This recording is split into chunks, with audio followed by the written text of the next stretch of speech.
Така, да ви покажа малкия ми кокошарник. Идеята е за малки японски кокошки. Самостоятелно с дворче. Сега ще ви покажа частите. Ето това отзади, да започнем отзад напред, е за мътени. Така. Отпред отваряемо за слагане на храна и вода.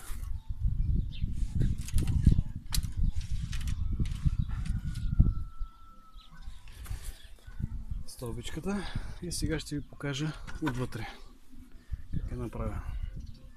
Стълбичката срещу загнезденето и кацалките, на които да спят кокошките. Това е. Нищо сложно.